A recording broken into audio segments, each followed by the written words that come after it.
Good afternoon everyone. इस video में हम प्राकृतिक संसाधन के उपविभाग अनवीकरणीय संसाधन के विषय में पढ़ेंगे। अनवीकरणीय संसाधन वैसे संसाधन होते हैं जिन्हें हम एक बार अगर इस्तेमाल कर ले तो उसे हम पुनः प्राप्त नहीं कर सकते। इसके दो उपविभाग हैं, पहला है चक्रीय संसाधन और दूसरा है अचक्रीय संसाधन।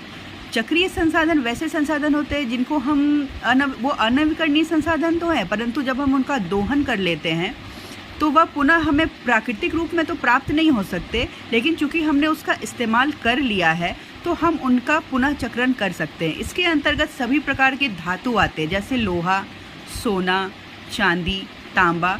आपने अपनी फॉर एग्ज़ाम्पल आपने अपनी मम्मी को देखा होगा कभी गोल्ड की दुकान में जाते हुए कुछ पुरानी चीज़ों को ले जा कर के देते हुए कि इसको बदल करके दूसरी कुछ नई चीज़ बनाते हुए, या एल्युमिनियम के कोई बर्तन है उसको दे करके एक्सचेंज करते हुए। तो वो जो पुरानी चीज़ें, जो पुराने धातु होते हैं, वो उनका क्या होता है, उनको वापस से रीयूज़ होता है। रीयूज़ का मतलब चक्रीकरण, उन्हें पुनः चक्रीकरण किया जाता है। और दूसरा भाग है अचक्रीय संसाधन। कुछ ऐसे संसाधन भी है जिनका हम एक बार अगर इस्तेमाल कर ले तो वह पूरी तरह से समाप्त हो जाते हैं, जिनका पुनः चक्रीकरण नहीं हो सकता। जैसे जितने भी जीवाश्म ईंधन हैं वह इसके अंतर्गत आते हैं, जैसे कि कोयला, पेट्रोलियम, प्राकृतिक गैस। ये हमें एक बार अगर हमने इसका इस्तेमाल कर लिया तो यह हमें पुनः प्राप्त नहीं हो सकते।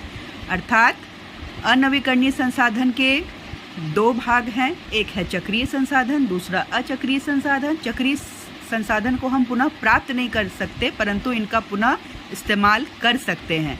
परंतु अचक्रीय संसाधनों अगर हम इस्तेमाल कर लिए तो दोबारा हम इसे इस्तेमाल नहीं कर पाएंगे, वह पूरी तरह से समाप्त हो जाएंगे। धन्यवाद।